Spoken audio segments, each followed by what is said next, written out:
हरे कृष्ण।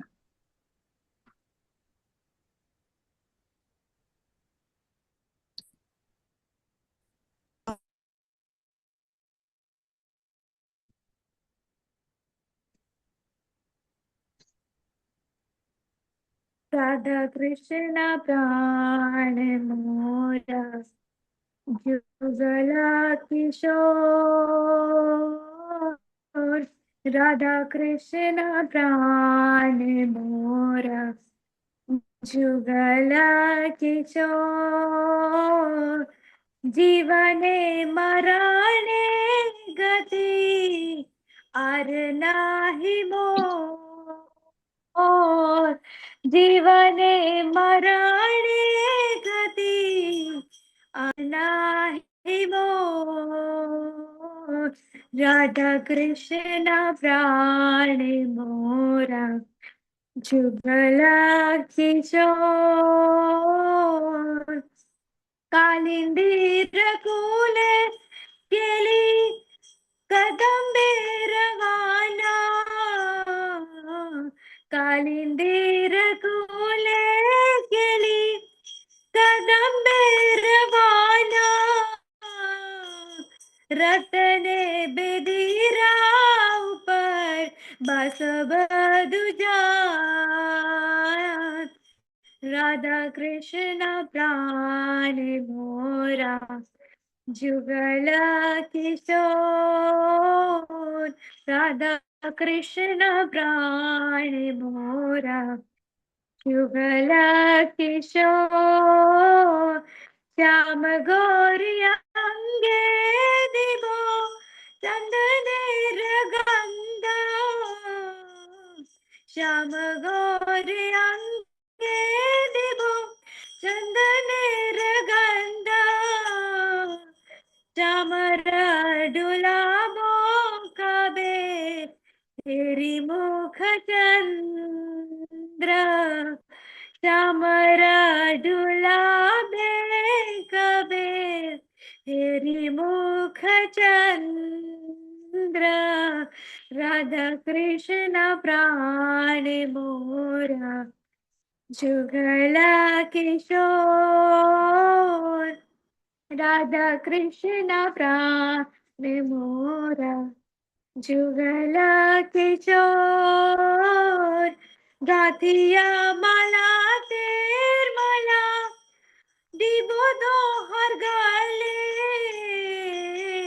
गाथिया माला तेर माला दिबो दोहर गाले। अदरे तुलिया दिबो कर्पूर तमूले। आदरे तुलिया दिबो कर्पूर तमूले। राधा कृष्ण प्राण मोरा जुगला किशोर। राधा कृष्ण प्राण मोरा जुगला किशोर।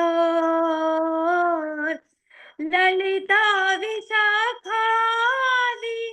जत सखी वृंदा।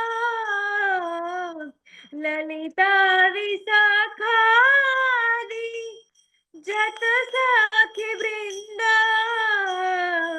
अजना करीबो सेवा चरणा रविंद। अजना करीबो सेवा चरणा रविंद। राधा कृष्ण प्राण मोरा जुगला किशोर। राधा कृष्ण प्राण मोरा जुगल किशोर। श्री कृष्ण चैतन्य प्रभु दासेरानुदास। श्री कृष्ण चैतन्य प्रभु दासेरानुदास। सेवा अभिलाष करे नरोत्तम दास। सेवा अभिलाषे करे નરોત્તમ દાસ રાધા કૃષ્ણ પ્રાણ મોરા जुगल किशोर राधा कृष्ण प्राण मोरा जुगल किशोर हरे कृष्ण कृष्ण कृष्ण हरे हरे हरे राम राम राम हरे હરે કૃષ્ણ માતાજી, થેન્ક યુ. હરે કૃષ્ણ. ખૂબ ખૂબ ધન્યવાદ માતાજી. ખૂબ ખૂબ ખૂબ સરસ, ધન્યવાદ. આ ભજન બહુ સરસ માતાજી, મસ્ત, બહુ સરસ પ્રયત્ન કર્યો. થેન્ક યુ માતાજી. ભક્તોના કંઠે ભજન સરસ જ લાગે. પેલું બીજું પણ છે ને, કોઈ પીડીએફ હોય તો મૂકજો ને. યસ યસ પ્રભુજી, શોધવું પડશે મારે. મારા મોબાઈલમાં છે, લેપટોપમાં મને ખ્યાલ નથી આવતો, પણ હું મૂકી દઈશ પ્રભુજી. એવું હશે તો મને મોકલી આપજો ને માતાજી. હા જી પ્રભુજી. પેલું બીજું પણ માતાજી મેં આ યુટ્યુબ માંથી શીખેલું છે. મતલબ મેં છે ને જ્યારે આપણે દામોદર માસ હતો ને તો એ ટાઈમે આ બહુ જ કહેવાય ને ગાયું હતું એટલે. ખૂબ ખૂબ સરસ માતાજી. હરેશ પ્રભુજી, હું મોકલી દઈશ તમને. પ્રભુજી છે મારી પાસે, મારી પાસે ભજન બી જોઈએ છે અમારી પાસે. હરે કૃષ્ણ. હરે કૃષ્ણ. હરે કૃષ્ણ. ખૂબ ખૂબ સ્વાગત છે આપ સૌનું. ઇસ્કોન મેંગલુરુ પુલાઈથી ચાલતા શ્રીમદ ભગવદ ગીતા ના લેવલ 2 ના ક્લાસમાં આપ સૌનું ખૂબ ખૂબ ખૂબ હાર્દિક ભાવભીનું સ્વાગત છે. રેખા માતાજી, પરેશા પ્રભુજી, વંદના વિસ્પુતે માતાજી, દેવ્યાની માતાજી, હરે કૃષ્ણ માતાજી. હરે કૃષ્ણ. વૃંદાવન વિહારીની હરે કૃષ્ણ માતાજી, માતાજી. રાધે હરે માતાજી, યસ શારદા અને હરે માતાજી, કૃષ્ણ હરે માતાજી, દંડવત પ્રણામ. કૃષ્ણ, દંડવત પ્રણામ. યશોધરા માતાજી, હરે સ્મિતા કૃષ્ણ માતાજી, માતાજી. દંડવત પ્રણામ. ખૂબ ખૂબ ખૂબ આપ સૌનું સ્વાગત છે અને તમારો ખૂબ ખૂબ ખૂબ આભાર કે તમે બધા લેવલ 2 ના ક્લાસમાં વારંવાર મારા સિનિયર ભક્તોને હું ખૂબ આભાર વ્યક્ત કરીશ કે તમે બધા વારંવાર આપ સૌને મારા કરતા પણ વધારે જ્ઞાન છે અને છતાં પણ તમે બધા અહીંયા જોડાવ છો. ખરેખર તમારા બધા હરે કૃષ્ણ માતાજી, દંડવત પ્રણામ. ખૂબ આભાર છે. યસ, દંડવત પ્રણામ. તો આપણે અધ્યાય 6 પાઠ વિભાગ 2 આજે લેશું અને એના સમજતા પહેલા આપણે રાધા ગોવિંદના દર્શન થાય છે આપ સૌને? થાય છે ને? હા માતાજી દેખાય છે. ભગવાનના પરમ ભક્ત શિલા પ્રભુપાદ, ભગવાનના સાક્ષાત પાર્ષદ બધાને આપણે પ્રણામ કરીએ, વંદન કરીએ. આપણા ગુરુ મહારાજને શ્રી નામાન સદત પ્રભુજીના અને સર્વ વૈષ્ણવોના આશીર્વાદ સાથે આપણે આજે ક્લાસની શરૂઆત કરીશું અને મંગલાચરણ લેશું. ઓમ અજ્ઞાનતિમિરાન્ધસ્ય જ્ઞાનાંજનશલાકયા ચક્ષુરુન્મિલિतं येन તસ્मै શ્રી ગુરુવે નમઃ. શ્રી ચૈતન્ય મનોભીષ્ટં સ્થાપિतं येन ભૂતલે સ્વયં રૂપ કદામયં દદાતિ સ્વપદાન્તિકં. વંદેહં શ્રી ગુરુ શ્રીયુતપદકમલં શ્રી ગુરુन् વૈષ્ણવાંશ્ચ શ્રીરૂપં સાગરજાतं સઘ્ન રઘુનાથાન્વિतं तं સજીવં સાદ્વૈतं સાવધૂतं પરિજન સહિतं શ્રી કૃષ્ણ ચૈતન્ય દેવમ શ્રી રાધા કૃષ્ણ પાદાન સગણ લલિતા શ્રી વિશાખાન્વિતાંશ્ચ. હે કૃષ્ણ કરુણા સિંધો દીનબંધો જગતપતે ગોપેશ ગોપિકા કાંત રાધા કાંત નમોસ્તુતે. તપ્ત કાંચન ગૌરાંગી શ્રી રાધે વૃંદાવનેશ્વરી વૃષભાનુસુતે દેવી પ્રણમામિ હરિપ્રિયે. વાંછાકલ્પતરુભ્યશ્ચ કૃપા સિંધુભ્ય એવ ચ પતિતાનાં પાવનેભ્યો વૈષ્ણવેભ્યો નમો નમઃ. અનંત અનંત કોટી વૈષ્ણવવૃંદની જય. જગતગુરુ શિલા પ્રભુપાદની જય. નમઃ ઓમ વિષ્ણુપાદાય કૃષ્ણ પ્રેષ્ઠાય ભૂતલે શ્રીમતે ભક્તિ વેદાંત સ્વામિનિતિ નામિને. નમસ્તે સરસ્વતી દેવે ગૌરવાણી પ્રચારિણે નિર્વિશેષ શૂન્યવાદી પાશ્ચાત્ય દેશ તારિણી. જય શ્રી કૃષ્ણ ચૈતન્ય પ્રભુ નિત્યાનંદ શ્રી અદ્વૈત ગદાધર શ્રીવાસાદિ ગૌર ભક્તવૃંદ. એટલે બધા સાથે બોલીશું. હરે કૃષ્ણ હરે કૃષ્ણ હરે કૃષ્ણ હરે કૃષ્ણ હરે હરે હરે રામ રામ હરે હરે રામ રામ રામ રામ હરે હરે. રામ હરે કૃષ્ણ માતાજી નંદર પ્રણામ. હરે કૃષ્ણ નગર પ્રણામ. હરે હરે કૃષ્ણ કૃષ્ણ ષષ્ઠી માતાજી, હિનાબેન માતાજી, હરે ઘણા બધા જોડાયા છે. કૃષ્ણ માતાજી, હરે દંડવત કૃષ્ણ પ્રણામ. પ્રણામ. જીજુ માતાજી, હરે કૃષ્ણ હરે કૃષ્ણ.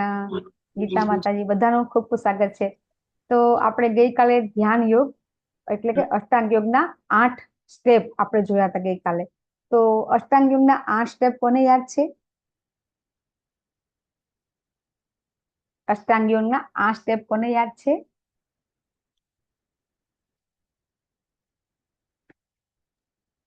યમ નિયમ પ્રાણાયામ. યસ યસ, હિરલ પટેલ માતાજી, હરે કૃષ્ણ. હરે કૃષ્ણ.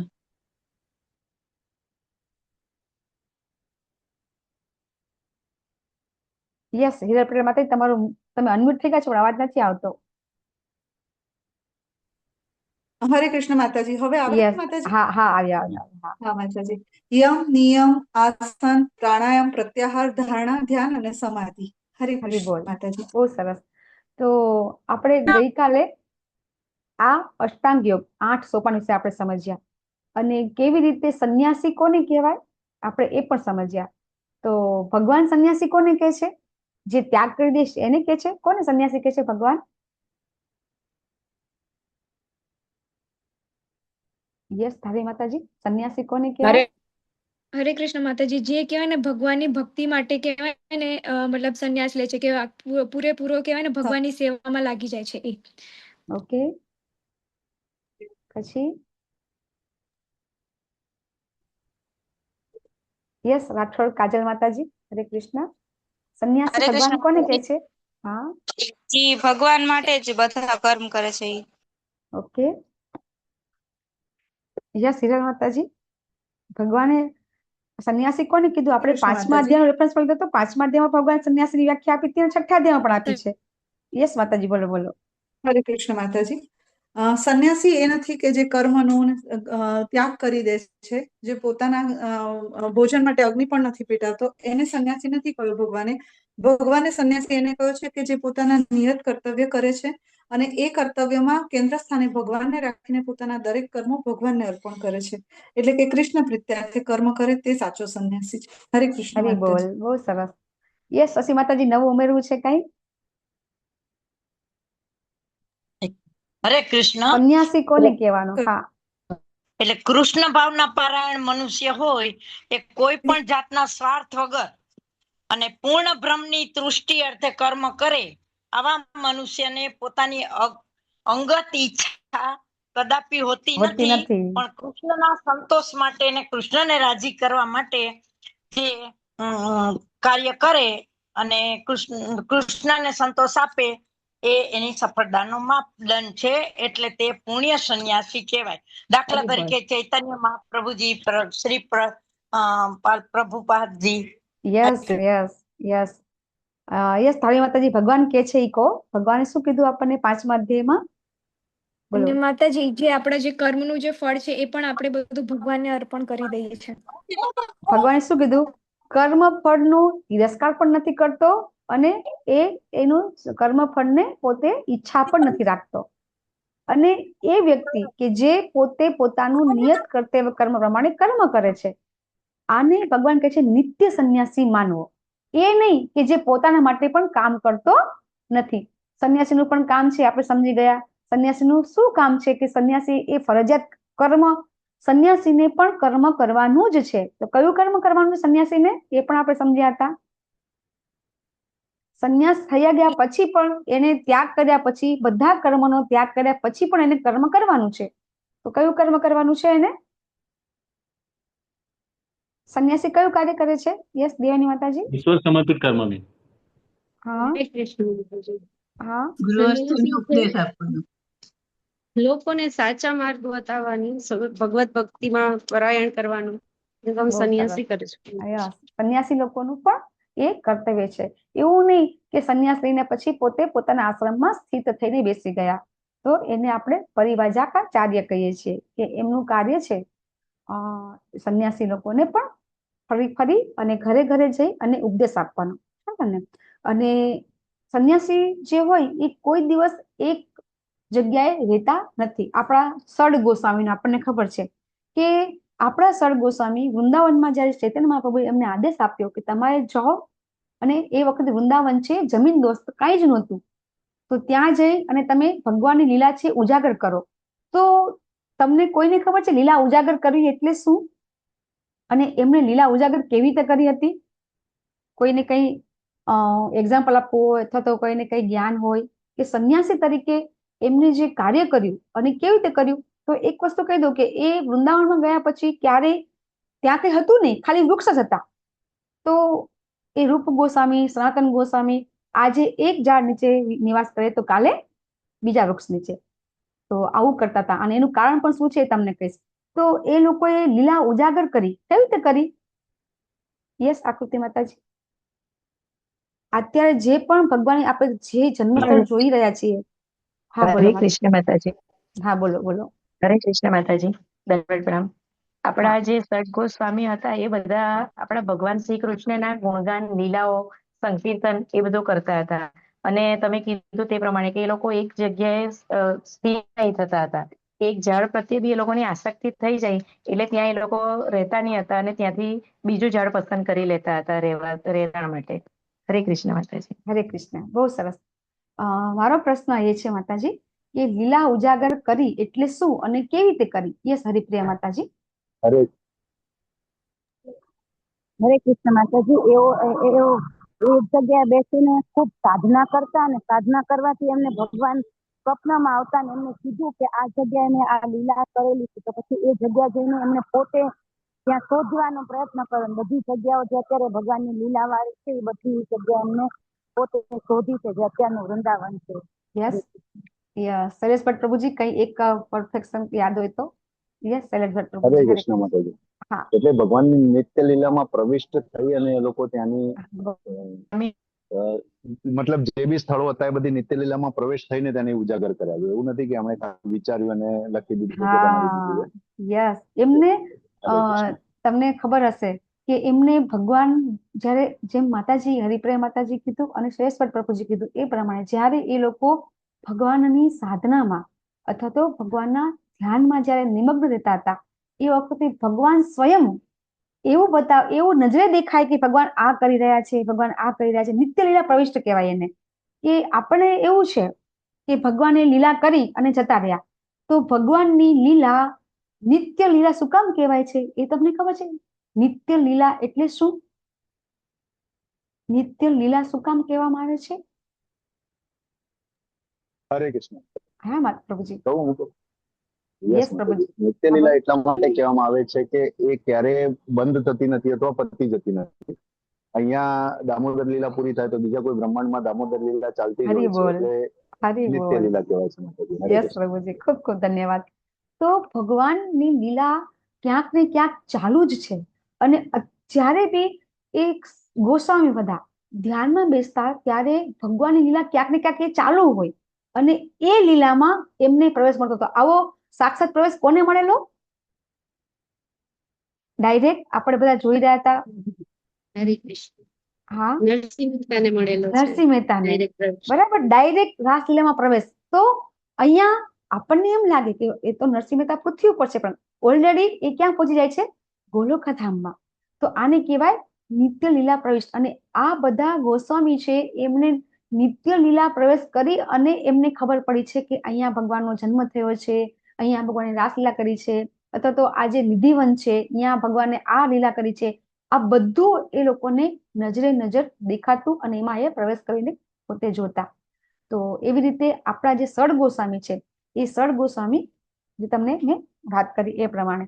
તો બહુ સરસ ધન્યવાદ કે બધા સંન્યાસી જે છે એ સંન્યાસીએ પણ પોતાના નિયત કર્તવ્ય કર્મ કરે છે અને એ સંન્યાસીઓના કારણે આપણે બધા છે ભગવાનના ભક્તો થવાની કોશિશ કરી રહ્યા છીએ. અને એ બધા પ્રભુપાદના કારણે આપણે બધા અત્યારે કઈ નહીં તો 1% કે 2% કે જે પણ આપણા કર્મ અને આપણી ઈચ્છા, આપણા જેવા કર્મ અને આપણી ઈચ્છા એ પ્રમાણે આપણે ભક્તિમાં પ્રગતિ કરીએ છીએ.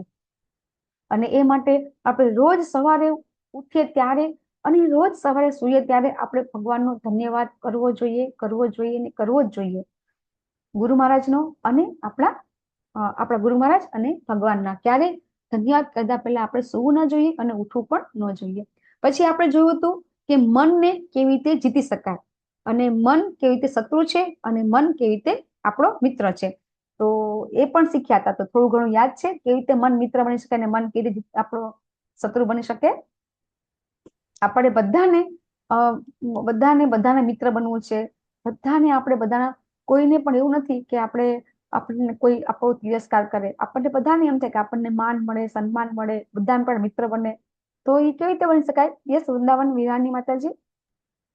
હરે કૃષ્ણ માતાજી, દંડવત પ્રણામ. તમે આના વિશે કાલે બહુ સરસ કીધું હતું કે જેણે કામ, ક્રોધ, લોભ, મોહ અને મત્સર ઉપર વિજય મેળવ્યો છે એને મિત્ર કહેવામાં આવે છે, અને જેને આના ઉપર વિજય મેળવ્યો નથી એ મનનો શત્રુ છે. હરે હરી કૃષ્ણ. બોલ, બહુ સરસ માતાજી. બરાબર ને? આપણે કાલે મનના 6 દુશ્મન દેખાય છે પીપીટીમાં, આપણે જોયા હતા કે આ બધા છે મનના 6 દુશ્મન છે. અને કામ, ક્રોધ, લોભ, મોહ આવે એટલે આપણને બીજા અધ્યાયનો આઈ થિંક 64-65 શ્લોક યાદ રહેવો જોઈએ. ધ્યાયતો વિષયાન પુંસઃ સંગસ્તે સુખ જાયતે સંગાત સંજાયતે કામત ક્રોધપી જાયતે. બરાબર? ક્રોધાત ભવતિ સમોહા, સમોહાત સ્મૃતિ વિભ્રનાશ, સ્મૃતિ વિભ્રનાશ બુદ્ધિનાશ, બુદ્ધિનાશાત પ્રણશ્યતિ. તો એમાં કામ છે એ પણ આવે છે અને એ કામ છે એ પતનનું કારણ બને છે. તો કામ સૌથી પહેલું અને જે મત્સર છે એ આપણો સૌથી છેલ્લો દુશ્મન છે. અને મેં તમને કીધું હતું કે જે આ મત્સર છે એ આપણો સૌથી મોટામાં મોટો દુશ્મન છે, કારણ કે એ દેખાતો નથી અને આપણા માટે એ બહુ, આપણે કહે ને કે પીઠ પાછળ કોઈ ઘા કરે એના જેવું છે. કે કોઈ સામેથી ઘા કરે તો કે બહુ આપણને આમ વાંધો ન આવે, પણ કોઈ પીઠ પાછળ ઘા કરે તો આપણને ખબર પડે નહીં. અને ભગવાન બીજા અધ્યાયથી સમજાવે છે કે જે આ સુખ અને દુઃખ છે એ બધું તો ઠંડી અને ગરમીના આવા પ્રમાણે છે, અને એ તો સહન કરવું જ જોઈએ. શું કામ ભગવાન અર્જુનજીને કહે છે સહન કરવું જોઈએ? તો એ દ્વારા ભગવાન આપણને કહે છે કે આપણે પણ ક્યારેય વિચલિત થવું જોઈએ નહીં. અને એ બીજા અધ્યાયથી ભગવાન આપણને સમજાવે અને એમ કરતા કરતા આજના અધ્યાયમાં ભગવાન આપણને આત્મ સાક્ષાત્કાર કેવી રીતે કરી શકાય એના સ્ટેજ ઉપર ભગવાન લઈ આવે છે. તો બધી ઇન્દ્રિયો છે, બધી ઇન્દ્રિયોને જ્યારે આપણે ભગવાનની સેવામાં લગાડીએ તો ઓટોમેટિક એ છે શુદ્ધ થઈ જશે. અને એ શુદ્ધ થઈ જાય તો પછી એની કોઈ પણ વસ્તુમાં ભેદભાવ લાગતો નથી. જેવી રીતે આપણે 5મા અધ્યાયમાં શીખ્યા હતા, વિદ્યા વિનય સંપન્ને બ્રાહ્મણે ગવિ હસ્તિને સુનિચેવ સ્વપાકે ચ પંડિતા સમદર્શિનો. એનામાં દ્રષ્ટિ આવે, સમદ્રષ્ટિ આવી જાય છે. બધા પ્રત્યે સંભાવ જોવે છે. અને આપણે એ પણ કહીએ છીએ કે જ્યારે આપણને આ સંભાવ આવે છે તો એ સંભાવ ક્યારે આવે છે? બધા પ્રત્યે સંભાવ ક્યારે આવે છે આપણને? એ પણ આપણે 5મા અધ્યાયમાં સમજી ગયા કે દરેક વ્યક્તિને આપણે સમાન દ્રષ્ટિથી ક્યારે જોઈ શકીશું? જ્યારે માતાજી મન પર વિજય મેળવીશું ત્યારે. યસ, હરિપ્રિયા માતાજી. બધા પ્રત્યે સંભાવ ક્યારે રાખી શકાશે? આપણે કીધું તો હિન્દી ચીની ભાઈ ભાઈ ક્યારે થશે? યાદ આવે છે? હિન્દી ચીની, હિન્દુ મુસ્લિમ શીખ ઈસાઈ ભાઈ ભાઈ ક્યારે? દરેક જીવમાં પરમાત્મા આપણે જોઈશું. હા, જ્યારે દરેક આપણે આત્મામાં અને પરમાત્મા માનીએ દરેક ત્યારે. આત્મામાં પરમાત્મા છે એવું જોઈશું ત્યારે આપણે સંભાવ અથવા તો પછી ભગવાન આપણા બધાના પિતા, પરમ પિતા એક જ છે. તો ઓટોમેટિક છે બધા ભાઈ ભાઈ થઈ જશે. કોઈને કહેવા જવું પડશે નહીં કે તમે ભાઈ ભાઈ થાવ. બરાબર? અને પછી આપણે આ યોગના સ્ટેપ જોયા હતા, અષ્ટાંગ યોગ. તો તમને બધાને કદાચ પીપીટીમાં તો નથી, પણ તમને એક મારી પાસે ચાર્ટ હતો કે જ્યારે કોઈ વ્યક્તિ ભક્તિ કરવાનું ચાલુ કરે છે, સાધના ભક્તિ કરવાનું ચાલુ કરે છે, તો એ અષ્ટાંગ યોગના કયા સ્ટેપ સુધી ઓટોમેટિક પહોંચી જાય છે? આપણે અષ્ટાંગ યોગ જે આપણે જોયું કે કાલે અષ્ટાંગ યોગના જે સ્ટેપ છે બહુ અઘરા છે, પણ જ્યારે આપણે ભગવાનની ભક્તિ યોગ કરવાની શરૂઆત કરીએ છીએ અને એમાં આપણે સાધના ભક્તિ કરીએ છીએ, બરાબર ને? તો આપણે બધા સાધના ભક્તિ કરીએ તો ઓટોમેટિક અષ્ટાંગ યોગના જે 8 સ્ટેપ છે એમાંથી આપણે ડાયરેક્ટ કયા સ્ટેપ સુધી પહોંચી જઈએ છીએ? ધ્યાન માતાજી. જો મેં તમારી સામે રાખેલ છે. હા, તમારી સામે મેં રાખી દીધું છે. પ્રાણાયામ, ધ્યાન ધારણા, સમાધિ. એવું નથી. આપણે સાધના ભક્તિ કરતા કરતા ધ્યાન સુધી ઓટોમેટિક પહોંચી જઈએ છીએ. એમાં આપણે જે યમ, નિયમ, આસન, પ્રાણાયામ, પ્રત્યાહાર ની ધારણા, એના જે બધા નિયમ છે એ નિયમ આપણે નથી પાલન કરતા. પણ સાધના ભક્તિમાં કયા કયા નિયમ છે, જે પણ નિયમ છે એનું પાલન કરતા કરતા આપણે સાધના ભક્તિ કરીએ છીએ તો ધ્યાન સુધી આપણે પહોંચી જઈએ છીએ. તો સાધના ભક્તિમાં આપણને આપણા ગુરુ મહારાજ જે વસ્તુ કહે છે, 4 નિયમોનું પાલન ને 16 માળા, સાધુ શાસ્ત્રનું વાંચન, તો આટલું કરવા માત્રથી આપણે ધ્યાન સુધી તો ઓટોમેટિક પહોંચી જઈએ છીએ. અને જે ભક્તો છે સવારમાં આ રીતે જપ કરતા હશે તો એ લોકોને અનુભવ થતો હશે કે સવારમાં જ્યારે ઘણા ભક્તોને તમે જપ કરતા જોતા હશો તો એમને પોતાને પણ ખબર નથી હોતી કે પોતે ક્યાં બેઠા છે. નરસિંહ મહેતા છે, નરસિંહ મહેતા ધ્યાન પછી ધારણા અને સમાધિ, તો સમાધિ સુધી નરસિંહ મહેતા પહોંચી ગયા હતા, અથવા તો એ હંમેશા સમાધિમાં જતા હતા એમ કહી તો ચાલે. કારણ કે એ જ્યાં પણ ભજન ગાવા બેસે તો સમાધિ લાગી જાય. સમાધિ લાગવું એટલે શું? ગઈકાલે શીખ્યા. સમાધિ લાગવું એટલે શું? એવું નહીં કે ચલો આપણે હનુમાલીમાં જઈને બધું છોડી છાડીને બેસી જવું. અહીંયા નરસિંહ મહેતા પોતાનું વર્ક કરતા કરતા, પોતાનું જિંદગી જીવન કરતા કરતા સમાધિમાં જતા હતા. તો એ સમાધિ કઈ અને સમાધિ કોને કહેવાય આપણે સારી રીતે કાલે સમજી ગયા. ભગવાનમાં લીન થઈ જવું, મતલબ ભગવાનના વિચારોમાં ને એમાં ડૂબી જવું. હા, ક્યારેય ભક્ત છે એ ભગવાનથી દૂર થતો નથી અને ભગવાન ભક્તથી દૂર થતા નથી. તમે જયારે આના પરપટ વાંચો તમે પ્રભુપાદના, બરાબર, તો બહુ સરસ અંદર લખેલું છે કે જ્યારે કોઈ ભક્ત છે એ ભક્ત છે ભગવાનનું ખાલી નામ સ્મરણ કરે છે પછી એને કંઈ કરતા કંઈ જ ભગવાનનું કીર્તન કરે, ભગવાનનું નામ લે, ભગવાનની કથા કરે. તમને બધાને પેલા એક રાજાનું ખબર છે ને કે એ જ્યારે પણ ભગવાનના રામાયણ કથા કરે તો એ તરત રામાયણમાં પ્રવિષ્ટ થઈ જાય, રામાયણ કથામાં એ પ્રવિષ્ટ થઈ જાય ડાયરેક્ટ. એમને એમ જ લાગે કે સીતાનું હરણ થઈ રહ્યું છે તો એમને એમ જ લાગે કે હા સીતા માતા હરણ થઈ ગયું, ચલો બધા આપણે બધા જઈને સીતા માતાને છોડાઈ લઈએ. તો આને કહેવાય સમાધિ. નરસિંહ મહેતાને થતી હતી, ઇવન પ્રભુપાદને પણ સમાધિ લાગતી. હરિદાસ ઠાકુર છે, આપણા આ બધા સરળ ગોસ્વામી છે, આ બધાને સમાધિ લાગી જતી હતી. તો સમાધિ લાગે એટલે હૃદયમાં નારદજીને પણ લાગી હતી, હૃદયમાં પરમાત્માનો સાક્ષાત્કાર થાય છે. અને એ સમાધિમાં ભગવાન અને ભક્ત એ બંને એકબીજાને એક ક્ષણ માટે પણ દૂર રહેતા નથી. ભગવાન ભક્તથી અને ભક્ત છે એ ભગવાનથી. એના માટેનો બહુ સરસ એક શ્લોક છે, મને રાખ્યો હતો પણ અત્યારે મને નથી મળતો, કે એ સ્ટેજ એવું છે કે ભક્ત અને ભગવાન છે એ ક્યારે દૂર થતા નથી. અને આને કહેવાય છે સમાધિની અવસ્થા.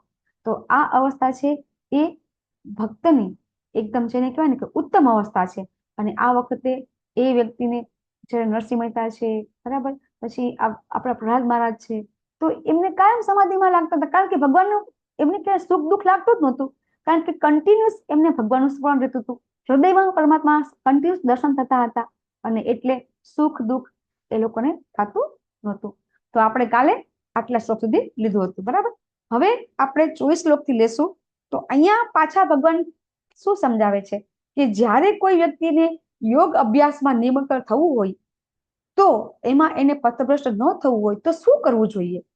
તો સૌથી પહેલા આ ભૌતિક ઈચ્છાનો, દુનિયાવી ઈચ્છા એટલે કે ભૌતિક ઈચ્છા, એનો પરિપૂર્ણ ત્યાગ, પૂર્ણ ત્યાગ અને ઇન્દ્રિયોને કન્ટિન્યુ સંયમમાં રાખવી પડે. એ માટે એને પ્રયત્ન કરવા પડે.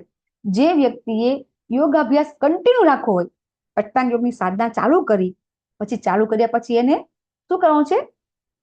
છોડી નથી દેવાની. શું કરવાનું છે? એને કન્ટિન્યુ રાખવી પડશે ને. આ તો આપણે અષ્ટાંગ યોગના જે 8 સ્ટેપ જોયા, એ 8 સ્ટેપમાં શું જોયું આપણે કે અહીંયા અષ્ટાંગ યોગ શરૂ થાય છે, બરાબર. યમ, નિયમ, આસન, પ્રાણાયામ, પ્રત્યાહાર, ધારણા, ધ્યાન અને સમાધિ. તો આ સમાધિ સુધી પહોંચવાનું એ કોઈ પણ જે યોગી છે અને એ યોગી યોગાભ્યાસની શરૂઆત કરે છે, તો શરૂઆત કર્યા પછી એને યોગાભ્યાસની અંદર કન્ટિન્યુઅસ રહેવાનું છે ને, ચાલુ કરીને મૂકી તો દેવાનું નથી ને. તો હંમેશા આપણે કહેતા હોઈએ છીએ કઈ પણ વસ્તુ શરૂ કરી બહુ સહેલી છે, મૂકી દેવી એનાથી સહેલી છે, પણ એમાં કન્ટિન્યુટી એટલે કે એમાં પોતાનું જે બી કાર્ય છે એ કાર્ય કન્ટિન્યુઅસ રાખવું એ અઘરું છે. તો જ્યારે કોઈ યોગીને આ રીતે યોગાભ્યાસ કરવો હોય, યોગાભ્યાસ કન્ટિન્યુ રાખવો હોય, તો અને એમાંથી એને પથભ્રષ્ટ થવું ન હોય તો શું કરવું જોઈએ? એને પોતાની ઇન્દ્રિયોને કંટ્રોલ કરવી જોઈએ. અને એના કરતા પહેલા બધી જ ઈચ્છાનો ત્યાગ. અને આ છે એ બહુ બહુ બહુ જ અઘરું છે. પછી એને ધીરે ધીરે વિશ્વાસપૂર્વક બુદ્ધિ દ્વારા સમાધિમાં સ્થિત થવું જોઈએ અને મનને આત્મામાં જ સ્થિર કરીને અન્ય કંસાયનું ચિંતન કરવું જોઈએ નહીં. કારણ કે જ્યાં સુધી વિચાર છે એ વિચારમાં આપણો કંટ્રોલ, મનમાં કંટ્રોલ નહીં આવે ત્યાં સુધી એ કોઈ પણ વ્યક્તિ યોગાભ્યાસ કરી શકે નહીં. તો ભક્તિ યોગી છે, અહીંયા પ્રભુપાદ પણ સમજાવે છે કે જે ભક્તિ યોગનું પાલન કરે છે, જે કૃષ્ણ ભાવનામૃતમાં રહીને વર્ક કરે છે, એના માટે આ બધું સરળ છે. બાકી કોઈ પણ સામાન્ય વ્યક્તિ માટે આ વસ્તુ કરવી અઘરી છે. ભક્તિ યોગીને અથવા તો કૃષ્ણ ભાવનામૃતમાં જે વ્યક્તિ હોય એના માટે આ કરવું કેમ સહેલું છે? જો તમે ભગવદ ગીતા વાંચી હોય તો તમને જવાબ મળી જશે. આપણે એમ કહીએ છીએ કે જે અષ્ટાંગ યોગી નથી કરી શકતા એ ભક્તિ યોગીનું સાધના ભક્તિ કરે છે, એના માટે આનું પાલન કરવું એકદમ ઈઝી છે. તમને ચલો કોઈને ખબર પડે તો બોલો, કેવી રીતે ઈઝી છે? ભક્તિ કરતા કરતા આપણે ઇન્દ્રિયોને કંટ્રોલ કરવાની, આ બધું કેવી રીતે ઈઝી છે? મનને ભટકવા નહીં દેવાનું કેવી રીતે ઈઝી છે? દ્રઢ સંકલ્પ અને નિયમોનું પાલન કરીએ. હરે Okay. કૃષ્ણ. આપણે એના માટે આપણે પ્રયત્ન કરવો પડે ને માતાજી, દ્રઢ સંકલ્પ કરવો પડે, પ્રયત્ન. યસ સારી માતાજી. કઈ રીતે? માતાજી, નામ જપ થી જ ઓટોમેટિક બધું થાય છે. હરિનામ સંકીર્તન થી કહેવાય ને એ એકદમ સરળ કહેવાય ને, કળિયુગ માટે એકદમ સરળ છે ને ઓટોમેટિક એનાથી ઇન્દ્રિયો પર કંટ્રોલ આવી જાય છે. કામ બંધ કરી દે મારું વિડીયો. ઓકે, તો આપણે વારંવાર અમરીશ મહારાજનું એક્ઝામ્પલ લઈએ છીએ. શું એક્ઝામ્પલ લઈએ છીએ? કે આપણી ઇન્દ્રિયોને કંટ્રોલ કરવી સહેલી નથી. બરાબર? આપણી ઇન્દ્રિયોને કંટ્રોલ કરવી સહેલી નથી, પણ એ ઇન્દ્રિયોને આપણે વારંવાર એકને એક વસ્તુ એટલા માટે જ કહીએ છીએ કે આપણા મગજમાં ફિટ થઈ જાય. પ્રભુપાદ હંમેશા કંઈ પણ ભક્તિ કરીએ તો એ ભક્તિને ભક્તિ નથી કહેતા. જ્યાં સુધી ભક્તિમાં સેવા ઇન્વોલ્વ ન થાય ત્યાં સુધી એ ભક્તિ કહેવાતી નથી. તો સેવા ક્યારે થશે? કે જ્યારે આપણે આ ઇન્દ્રિયોથી કંઈ ભગવાન માટે કાર્ય કરીશું તો ભગવાન માટે કામ કરવાનું ચાલુ કરીશું, ઓટોમેટિક ઇન્દ્રિયો અશુદ્ધિમાંથી શુદ્ધિમાં આવી જશે. બસ આટલું જ યાદ રાખવાનું છે કે યોગીઓ જે કરી રહ્યા છે એ વસ્તુ આપણે ભક્તિ દ્વારા કેવી રીતે કરી શકાય. તો આપણી બધી ઇન્દ્રિયોથી ભગવાનની સેવા કરવાની. તો આંખથી ભગવાનના દર્શન, કાનથી ભગવાનની કથા, મોઢાથી ભગવાનનું ગુણગાન ગાવાના, હરિનામ જપ. બરાબર છે, નામ જપ તો જરૂરી છે, એના વગર તો કંઈ થતું જ નથી. પણ બધી જ ઇન્દ્રિયો આજે પણ આવશે અને તમારે 18 અધ્યાયમાં પણ આવશે કે આપણી એક પણ ઇન્દ્રિય જો ભટકી ગઈ તો બીજી ઇન્દ્રિય ઓટોમેટિક ત્યાં જતી રહેશે. જો આપણે ભૂલથી કે ચલો આ ક્લાસ આજે જવા દો ને, હવે આજે ચલો આ બહુ સરસ મૂવી છે, બરાબર, ચલો મૂવી જોવા જતા રહીએ. એક જ વખત તમે ખાલી મૂવી જોવા જશો, પછી તરત ત્યાં મૂવી જોવા જશો એટલે શું થશે? ત્યાં કંઈક તમારે ચટક પટક ખાવાનું થશે, પછી ત્યાં કંઈક પ્રજલ્પ થશે. ઓટોમેટિક એક ઇન્દ્રિય તમારી ત્યાં જશે, બીજી ઇન્દ્રિય તો જતી રહેવાની છે, એને કેવું નહીં પડે કે તું જા. તો બધી જ ઇન્દ્રિયોને ભગવાનની સેવામાં લગાડવી જરૂરી છે. અને એટલા માટે આપણે જે હરિનામ લઈએ છીએ તો આપણે શું કહીએ છીએ કે નામ બોલો. કેવી રીતે આપણે નામ જપ કેવી રીતે કરવાના છે? આપણે નામ જપ કેવી રીતે કરીએ છીએ? હરે કૃષ્ણ કૃષ્ણ કૃષ્ણ હરે હરે, હરે રામ રામ રામ હરે. બસ આટલું આપણને સંભળાય એટલું. પણ તો એનાથી શું થાય છે ખબર છે? આપણે મોઢેથી હરિનામ લેશું અને એ હરિનામ આપણે શું કરીશું? કાનથી સાંભળીશું. તો તમે એ બે વસ્તુ એક સાથે કરશો એટલે ઓટોમેટિક આપણું મન છે એ કેન્દ્રિત થઈ જશે, આપણું મન ભટકશે નહીં.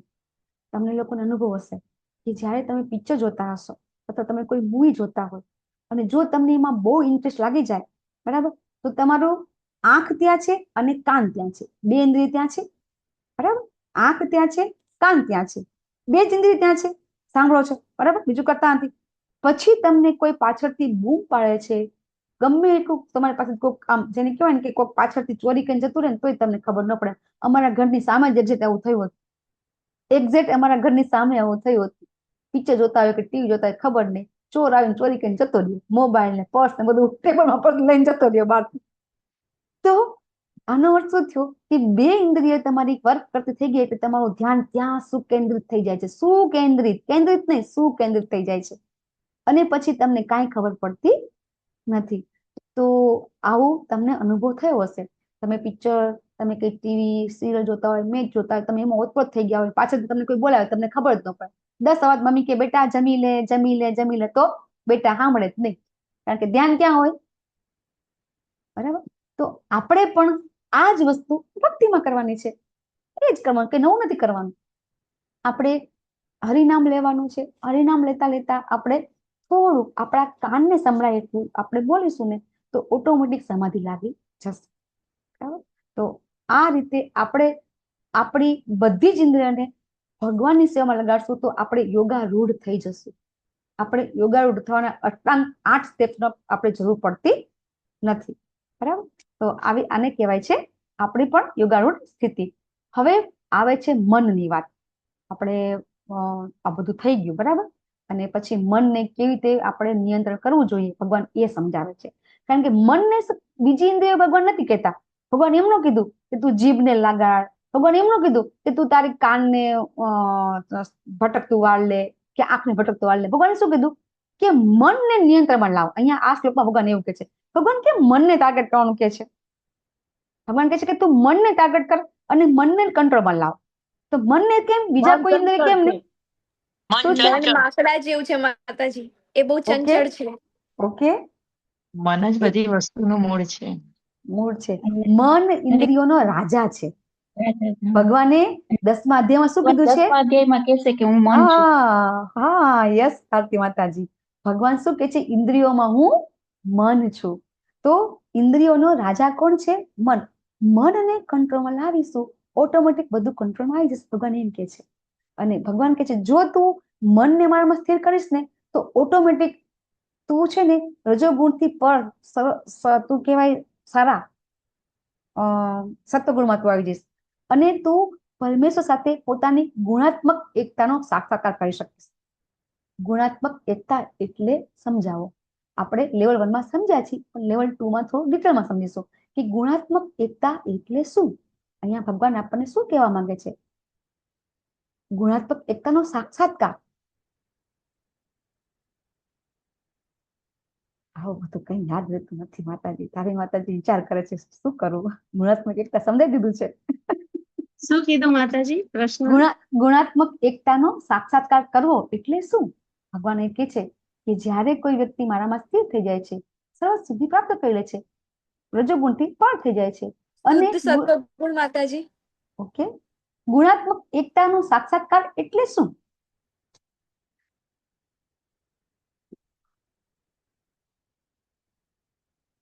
ગુણાત્મક તમને બધાને હરે કૃષ્ણ માતાજી. હા, હરે કૃષ્ણ. બોલો બોલો માતાજી.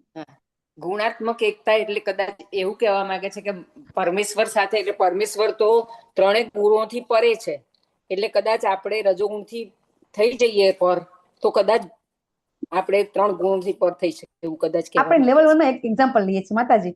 સમુદ્રનું પાણી અને સમુદ્રનું ટીપું. ચલો યાદ કરો. ભગવાને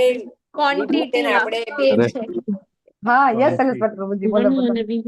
હરે કૃષ્ણ માતાજી. બસ એ જ કે ક્વોન્ટિટી અને ક્વોલિટીમાં ડિફરન્સ છે. ગુણાત્મક એકતા એટલે જે ગુણો ભગવાનના છે એ આપણે જાણી લઈએ કે આપણામાં પણ અવેલેબલ છે, એટલે ગુણાત્મક એકતા થઈ જાય માતાજી. હરે કૃષ્ણ. આનંદ ને સચિત આનંદ. યસ પ્રભુજી, બહુ સરસ. જો આપણે એ લેવલ 1 નું એટલા માટે લેવલ 1 પણ વારંવાર કરવું પડે છે અને લેવલ 2 પણ વારંવાર કરવું પડે છે. આપણને છે ને કોઈ એક્ઝામ્પલ આપે ને, ઉદાહરણ આપે ને એનોલોજીથી આપણે જલ્દી યાદ રહે આપણને. બાકી આ બધા જે શબ્દો છે ને એ આપણા માટે કેવા છે? નવા છે. છે ગુજરાતી ભાષા જ, કઈ નવી ભાષા તો નથી, પણ શબ્દો આપણા માટે નવા છે એટલે આપણને યાદ નથી રહેતું. કઈ વાંધો નહીં. એક ને એક વસ્તુ ભગવાન કહે છે ને અભ્યાસ યોગ્ય નિયુક્ત આજે આવશે ને એક ને એક વસ્તુ વારંવાર કરવાની એટલે યાદ થઈ જશે. તો આપણે લેવલ 1માં પણ સમજાતા હોઈએ છીએ કે આપણે ભગવાનના અંશ છીએ, તો ભગવાન જેવા જ ગુણ આપણામાં છે. ભગવાન સચ્ચિદાનંદ સ્વરૂપ છે. લખી નાખો, આપણે પણ સચ્ચિદાનંદ સ્વરૂપ છીએ. આપણે એટલે આપણો આત્મા. હું એટલે આપણો આત્મા. હવે તમે સમજી ગયા, હું કહું એટલે હું મારી જાતને આત્મા કહું છું, બરાબર? જેવી રીતે ભગવાનની અંદર જે પણ ગુણો છે એ બધા જ ગુણો આપણામાં પણ છે.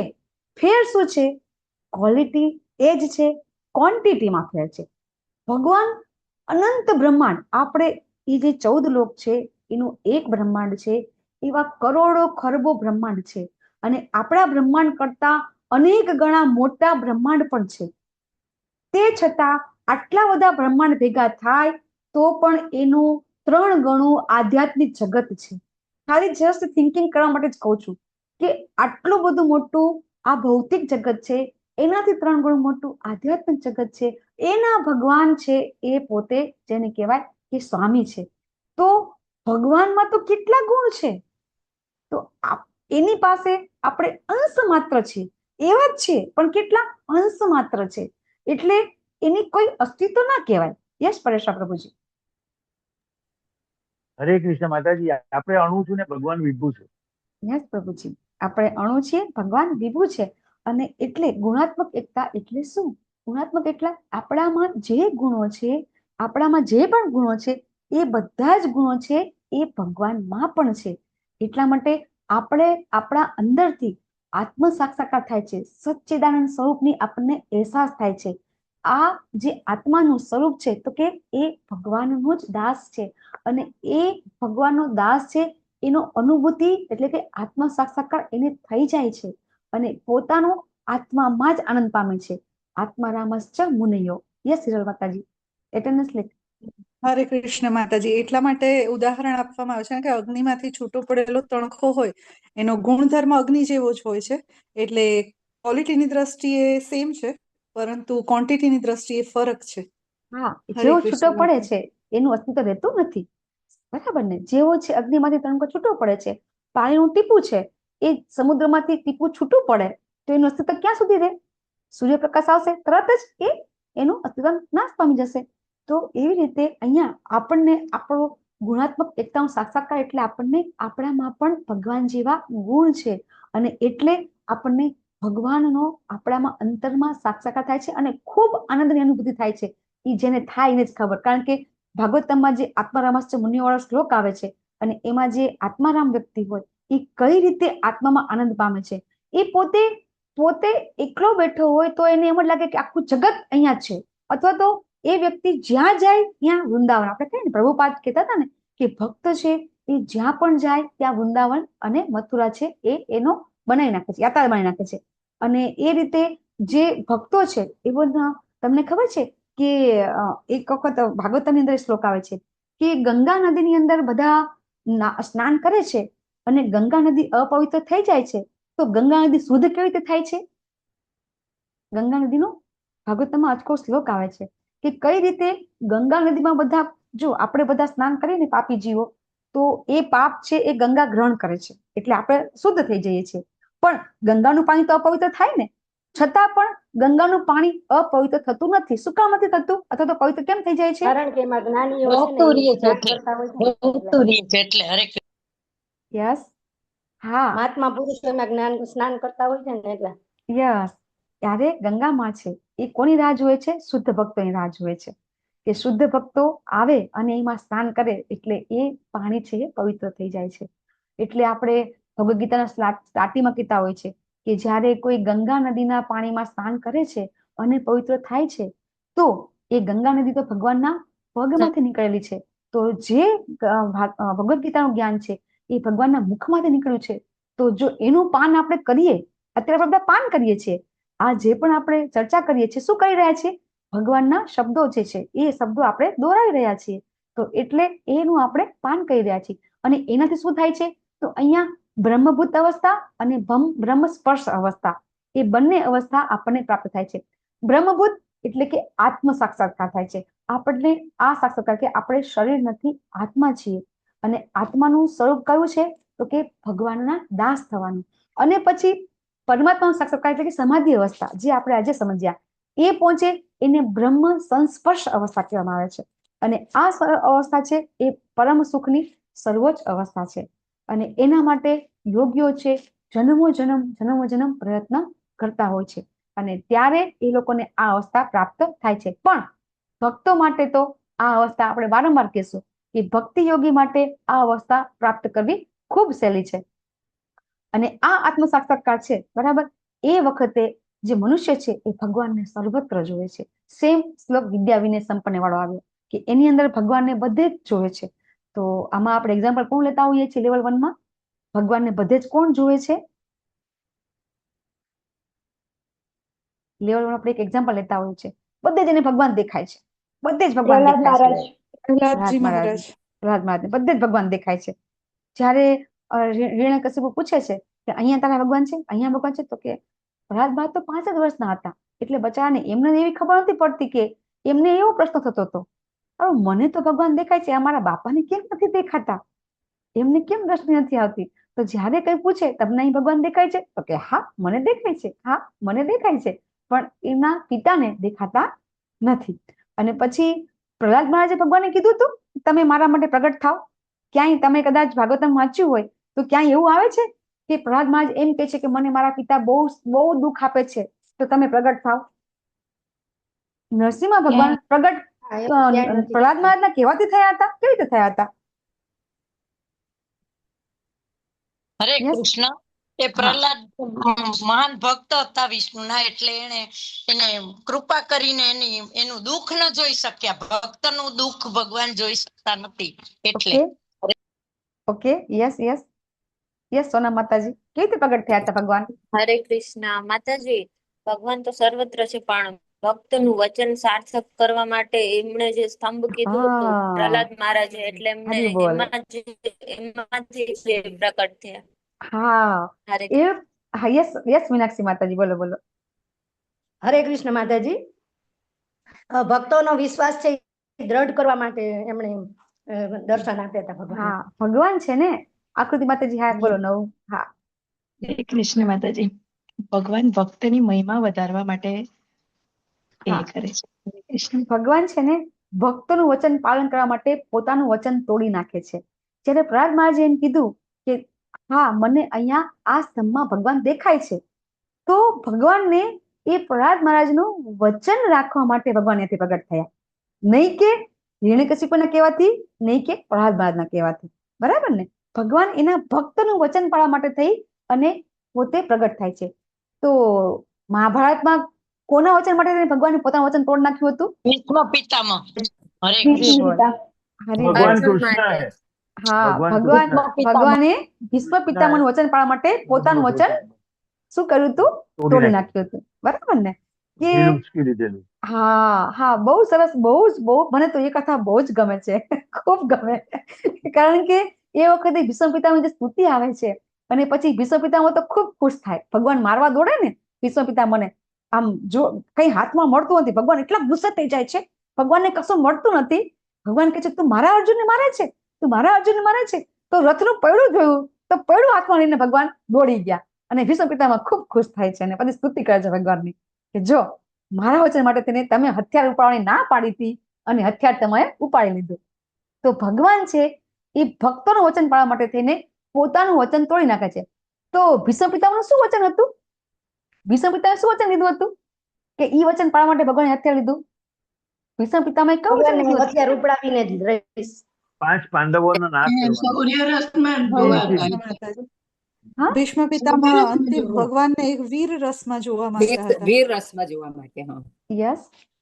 પણ ભીષ્મ પિતામહે એક વચન લીધું હતું કે હું આ કાળિયાને જ્યાં સુધી હથિયાર ઉઠાવડાવું નહીં ને ત્યાં સુધી હું પણ આ 5 પાંડવોને જો મારું નહીં ને ત્યાં સુધી હું પણ ભગવાનનો ભક્ત નહીં.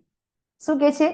ભીષ્મ પિતામહ પણ વચન લે છે કે હું કાલે આ ભગવાનને હું હથિયાર ઉપાડવાનું એના માટે હું એના એમ કે ને પેલા કરી દઈશ, શું કહેવાય, ગમે તેમ કહીને હથિયાર ઉપાડવા માટે હું એમને લાલાયિત કરી દઈશ. હા, મજબૂર કરી દઈશ. હા, મજબૂર, ભગવાનને હથિયાર ઉપાડવા માટે મજબૂર કરી દઈશ, બરાબર. અને એની આખી કથા બહુ સરસ કથા છે કે જ્યારે અર્જુનને દુર્યોધને વચન આપ્યું હતું કે જે વખતે દ્રોણને છોડવા માટે આપણે દુર્યોધન અને બધા છે ને જાય છે ને, તો સૌથી પહેલા દુર્યોધન અને બધા કૌરવો છે બધા જાય છે. દ્રોણ છે ને જયારે શિક્ષા પતે છે ને બધા પાંચે પાંડવોની કૌરવોની, તો દ્રોણ છે ને એ પોતે જે પેલા એમના દ્રૌપદીના પિતા, શું નામ છે, દ્રુપદ રાજા. એ દ્રુપદ રાજા છે એ બંને જણ વચ્ચે આપણને આગળ સ્ટોરી કથા આપણે લેતા હોઈએ છીએ કે કઈ રીતે બંને વચ્ચે મતભેદ થઈ જાય છે. તો છેલ્લે દ્રોણ એમ કે છે કે દ્રુપદે તમે બાંધીને લઈ આવો, મારી આ શું છે કે મારી આ પ્રતિજ્ઞા, મારું અપમાન કર્યું છે તો મારે એનો બદલો લેવો છે. તો પેલા તો દુર્યોધન કે અમે જઈએ કે બરાબર, અમને દ્રુપદને બાંધીને લઈ આવીએ. તો કૌરવો જાય છે, બધા કર્ણ બધા જાય છે, પણ બધા બંદી બની જાય છે. અને પછી અર્જુન જાય છે, અર્જુન બધાને કૌરવોને છોડાવે છે અને દ્રુપદને પણ બાંધીને લઈ આવે છે. તો એ વખતે જે દુર્યોધન છે ને એમ અર્જુનને આમ તો ગમે નહીં ને, અર્જુન તો ગમતો નહોતો એમને. તો અર્જુનને કહે છે કે તે અમને છોડાવ્યો ને, માગે તે આપો. તો અત્યારે અર્જુન શું કે છે કે પછી ક્યારેક માગીશું. અને પછી જયારે યુદ્ધ વખતે ભગવાન કે છે કે ભીષ્મ પિતામહનું દુર્યોધન બહુ જ જેમ તેમ ખરાબ બોલે છે, કારણ કે ભીષ્મ પિતામહ છે ને પાંડવો સિવાય બધાને મારતા, રોજ 10,000 સૈનિકોને માર નાખે, પણ પાંડવોને મારે નહીં. તો દુર્યોધન તો બહુ જ ખરાબ શબ્દ ભીષ્મ પિતામહને બોલે છે. તો ભીષ્મ પિતામહને સહન થતું નથી અને કે છે આ 5 બાણ છે ને અભિમંત્રિત કરું છું કે, અને આ 5 બાણથી કાલે હું બધા પાંડવોને મારી નાખીશ. તો 5 પાંડવોને મારી નાખીશ એમ કહીને બાણ અભિમંત્રિત કરે છે અને પોતે પોતાના ભાથા મૂકે છે.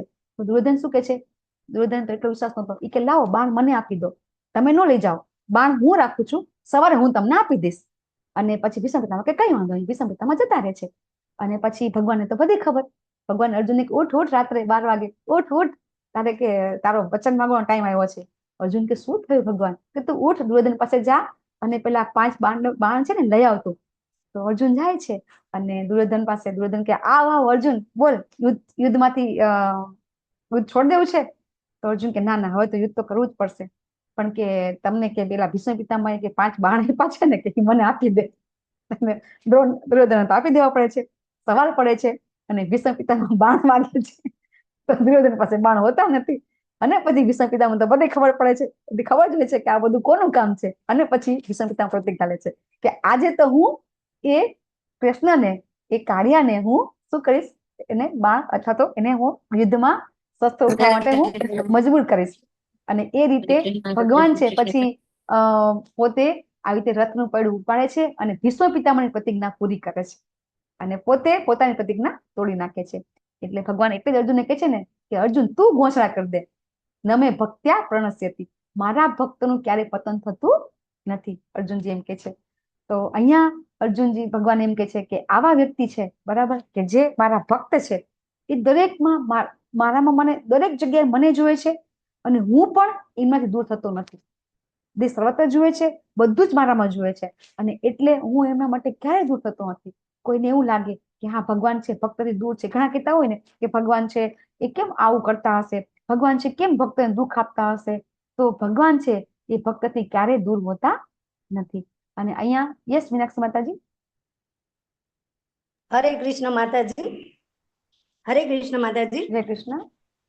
હવે એક મેં એવું સાંભળ્યું છે કે જ્યારે ભીષ્મ પિતામહે પ્રતિજ્ઞા લીધી ને કે હું આ 5 પાંડવોને મારી નાખીશ, ત્યારે છે ને ભગવાનને ખબર પડે છે. એટલે ભગવાન છે ને દ્રૌપદીને લઈને જાય છે.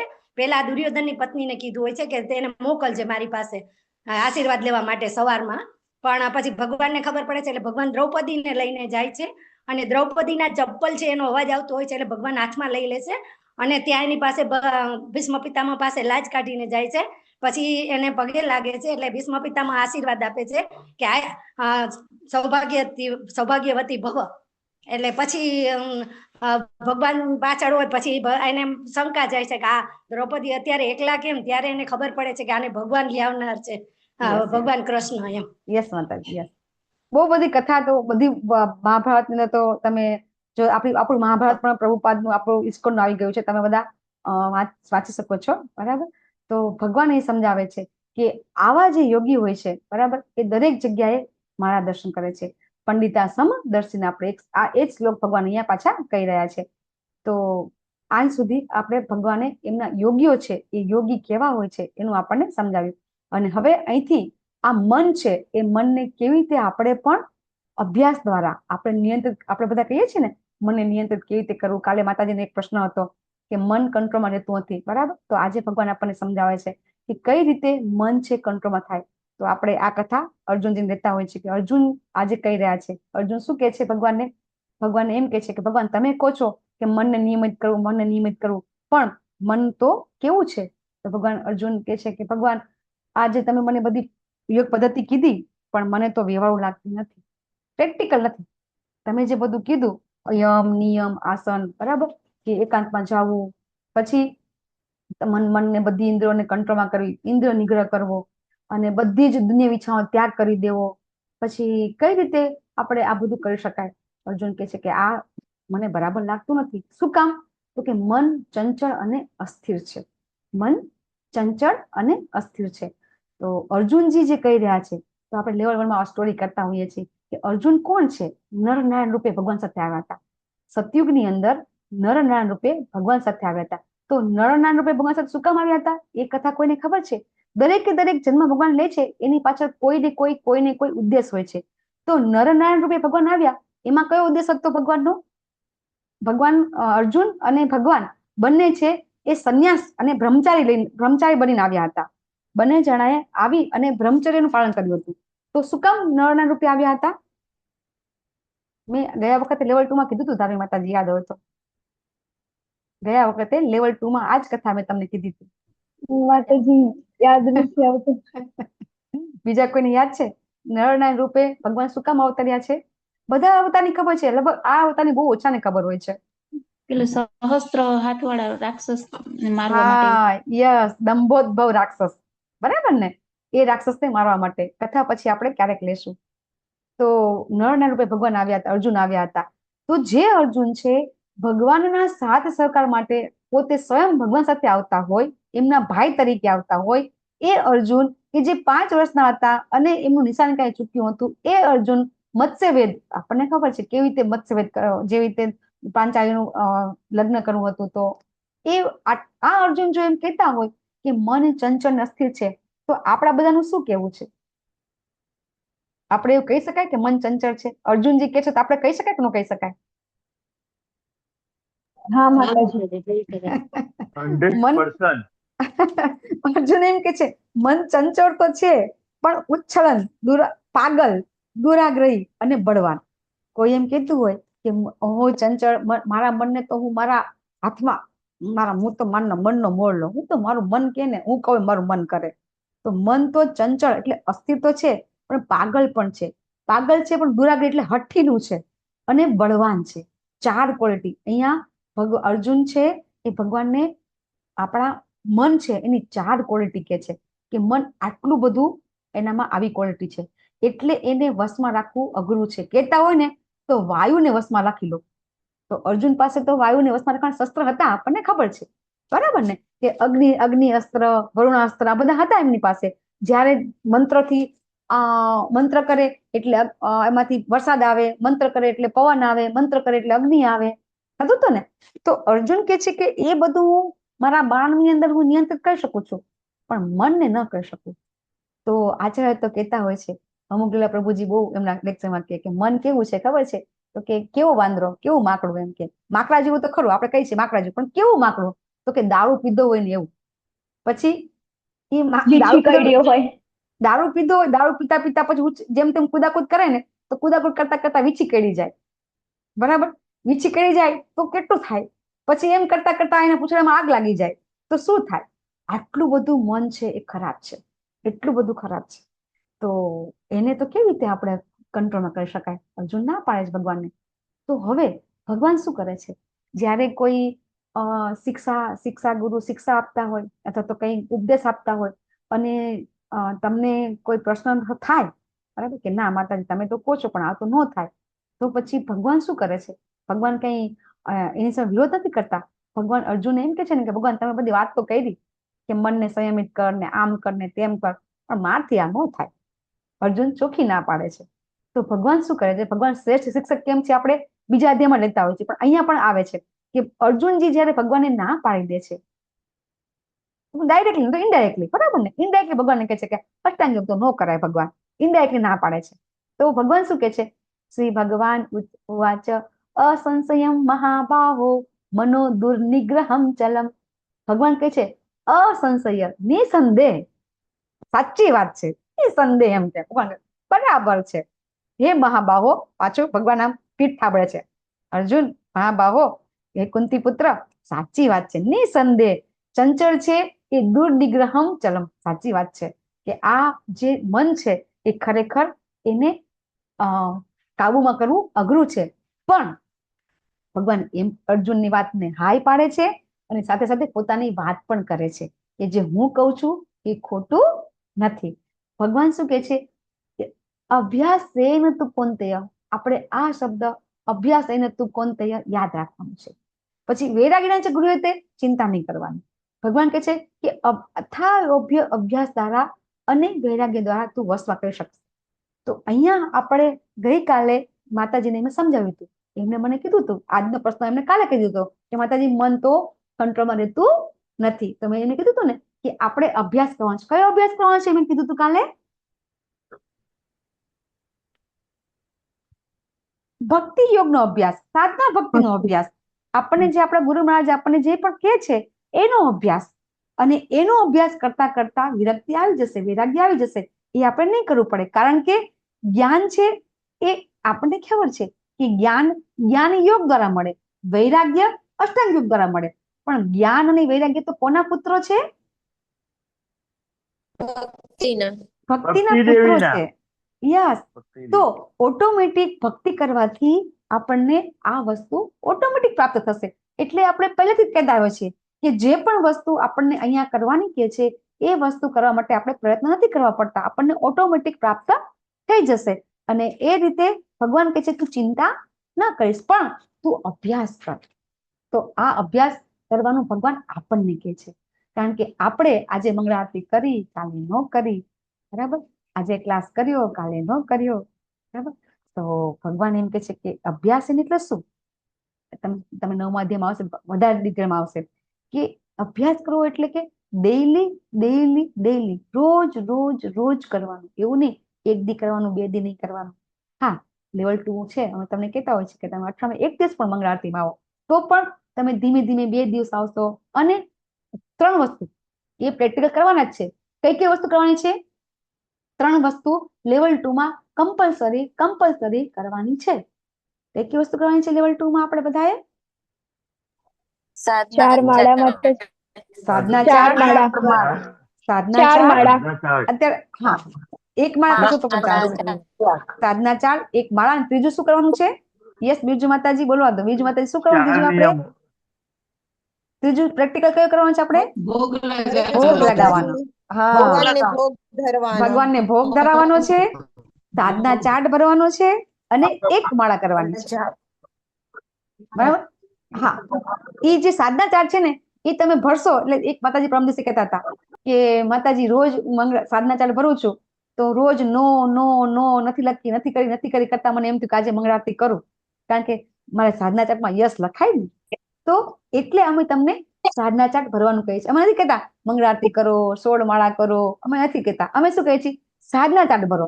ભલે તમે મંગળા આરતી ન કરો તો ન લખો, ભલે તમે રીડિંગ ન કરો તો ન લખો, પણ સાધના ચાર્ટ ફિલ કરો.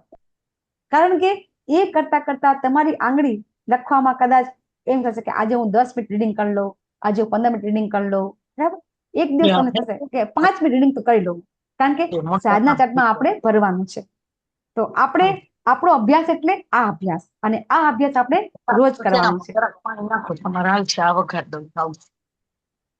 હરે કૃષ્ણ.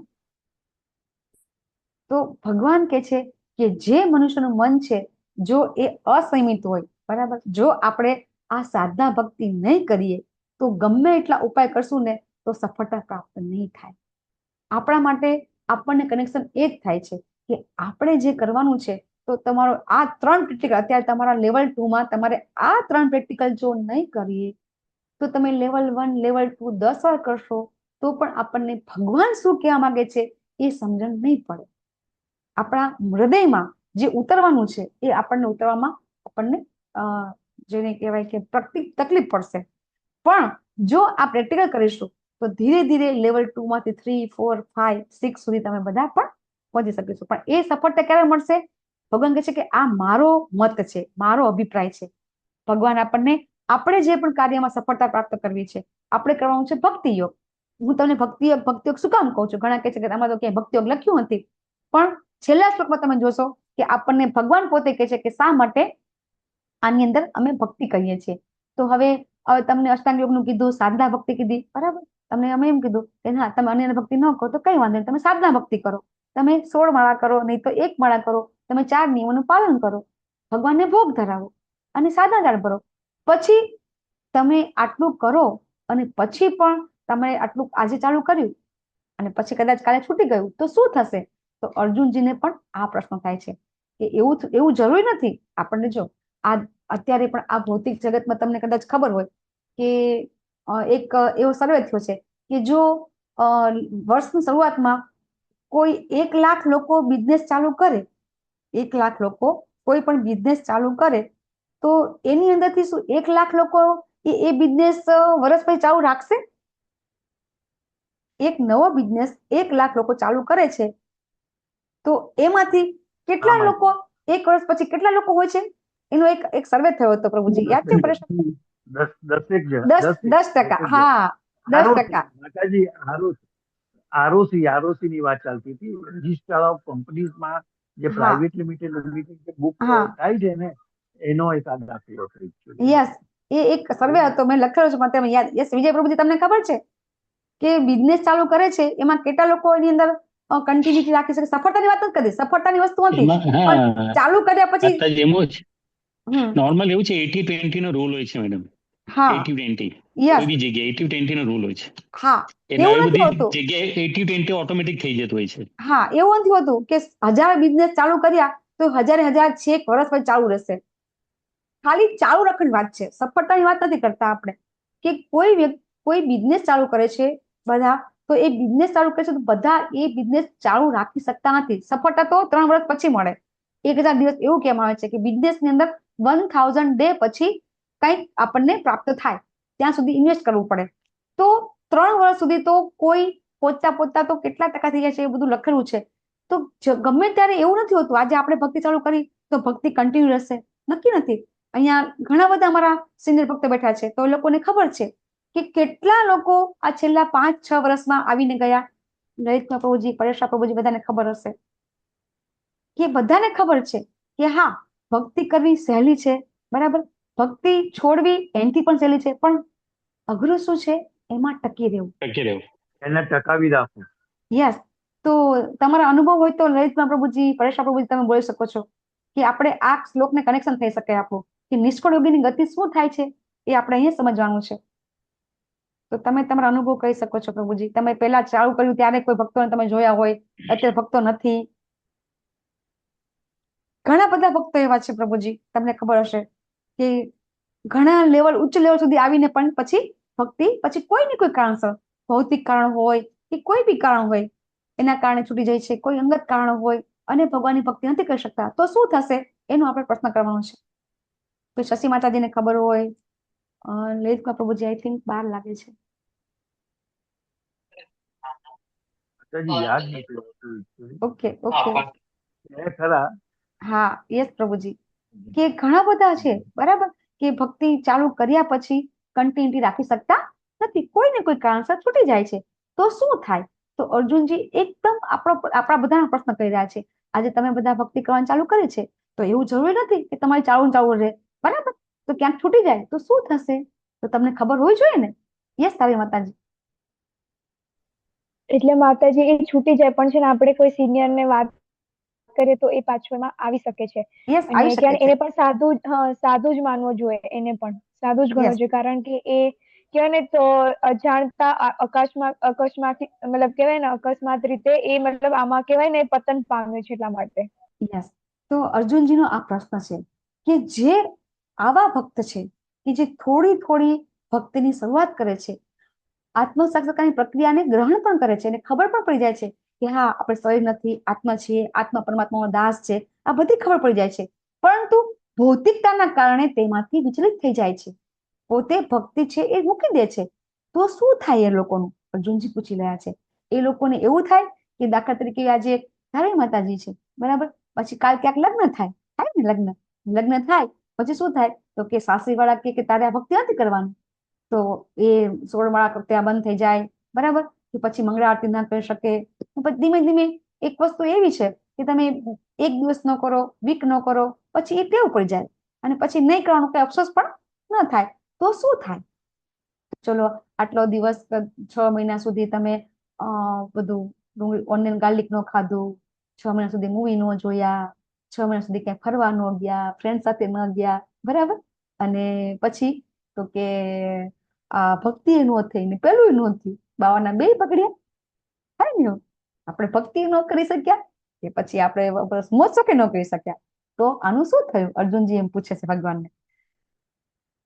પછી પાછો બીજો પ્રશ્ન કરે છે કે અહીંયા ભગવાન શું કે છે કે એવા લોકો એવા પણ હોય છે, બરાબર, કે આધ્યાત્મિકતા અને ભૌતિકતા બંને સફળતામાંથી પતન પામતા નથી અને છિન્નભિન્ન થયેલા નષ્ટ થઈ જાય છે. એટલે કે એ એવા જે તમને કીધું મેં કે કોઈ એવા હોય છે કે એકે નથી કરી શકતા અથવા તો ભક્તિ નથી કરી શકતા, અને કોઈ એવા છે કે ભૌતિક જીવન પણ સારી રીતે ભોગવી શકતા અને આધ્યાત્મિક જીવન પણ ભોગવી શકતા. આગલા શ્લોકમાં તેવું આવ્યું કે ભાઈ એવા લોકો એવા હોય કે ચલો ભૌતિક જીવન તો જીવી શકે છે પણ આધ્યાત્મિક જીવનમાં પતન પામે છે, એનું શું થાય? અને એવા લોકો કે 2 માંથી એકેય ન મળે, તો એનું શું થાય?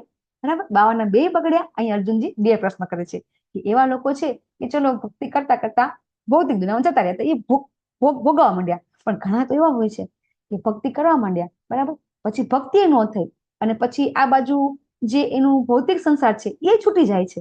તો 52 2 બગડશે? અર્જુનજીના એવા પ્રશ્ન છે. તો હવે ભગવાન જવાબ આપે છે, હે કૃષ્ણ, મારી શંકા છે, તો હવે હું તમને જ વિનંતી કરું છું કે તમારા સિવાય આ મને કોઈ જવાબ આપી શકશે નહીં.